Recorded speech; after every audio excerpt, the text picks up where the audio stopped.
तो एक बार फिर से आप तमाम न्यूज़ मॉनिटर के दोस्तों का दर्शकों का स्वागत है। खैर मकदम है। आज 18 मार्च की तारीख है, मंगलवार का दिन है, मंगल का दिन है, लिहाजा बहुत सारी खबरें हैं। उन तमाम खबरों की चर्चा करेंगे लेकिन बेहद कम समय में।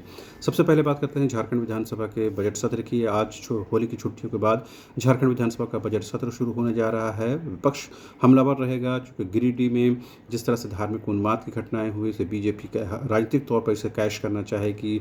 बीजेपी के दो बड़े नेता बाबूलाल मरांडी और रघुवर दास जो है घटनास्थल का दौरा कर चुके हैं और ये बताने की कोशिश कर रहे हैं कि सरकार जो है पक्षपात की नीति पर काम कर रही है और कहीं न कहीं अपीजमेंट के रास्ते पे चलती हुई नज़र आ रही है। इस बीच कांग्रेस के पुराने नेता आलोक कुमार दूबे ने रघुवर दास पर जो है कार्रवाई करने की मांग की है। उन्होंने कहा कि जिस तरह से उन्होंने गिरिडीह पुलिस को धमकाया, जिस तरह से उनका वीडियो वायरल हुआ, उसके बाद उन पर कार्रवाई होनी चाहिए। बहरहाल आज झारखंड विधानसभा का सत्र बेहद हंगामेदार रहने की उम्मीद की जा रही है।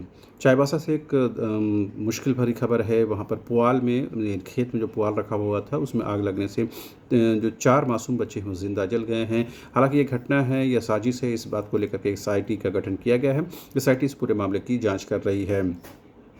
इस बीच आपको पता है कि राजधानी रांची के सिरमटोली में जो फ्लाईओवर बन रहा है उसके रैंप को हटाने की मांग को लेकर के कई आदिवासी संगठनों ने कल जो है 29 आदिवासी विधायकों का जो कि शव यात्रा निकाली। साथ ही रांची के सांसद और केंद्रीय मंत्री संजय सेठ का भी शव यात्रा निकाली और बताने की कोशिश की कि किस तरह से जो आदिवासी जो जनप्रतिनिधि हैं वो भी कहीं न कहीं आदिवासियों के हितों की बात करते हुए नजर नहीं आ रहे हैं।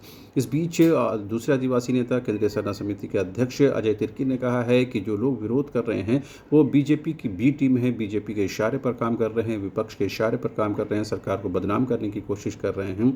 साथ ही 16 मार्च को उनके साथ जो धक्का मुक्की हुई उस मामले में उन्होंने चुटिया थाना में जो है एक प्राथमिकी भी दर्ज कराई है।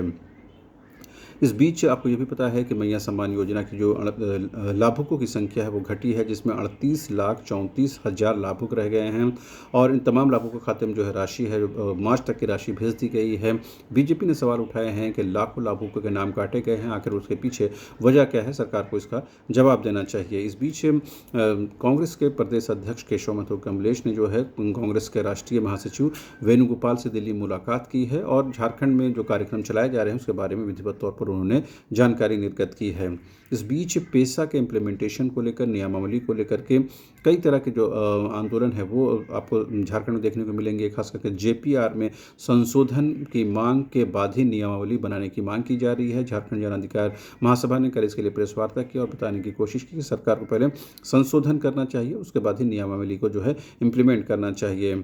इस बीच नामको में जिस तरह से आदिवासी युवक की हत्या हुई थी उसके बाद वहाँ पर पुलिस लगातार कार्रवाई कर रही है। इस बीच दूसरे जो गुट है उसके लोगों ने कहा कि पुलिस के डर से जो महिलाएं हैं वो घर छोड़कर भाग रही हैं। पुलिस ने कहा है कि निर्दोष लोगों के खिलाफ पुलिस कोई कार्रवाई नहीं कर रही है, लिहाजा इसमें डरने की बात नहीं है। बहरहाल इसके अलावा बहुत सारी खबरें हैं लेकिन सबसे महत्वपूर्ण खबर यह है कि आज झारखंड विधानसभा का सत्र है। होली की छुट्टियों के बाद ये सत्र शुरू होने जा रहा है और आज विपक्ष जो है कहीं न कहीं हमले के मूड में रहेगा। खासकर गिरिडीह में जिस तरह से धार्मिक उन्माद की घटना हुई, इसे बीजेपी राजनीतिक तौर पर इसे भुनाने की कोशिश कर रही है। बहरहाल सरकार इसको लेकर क्या कुछ जवाब देती है देखना दिलचस्प होगा, लेकिन अभी के लिए इतना ही। आप तमाम दर्शकों का एक बार फिर से शुक्रिया।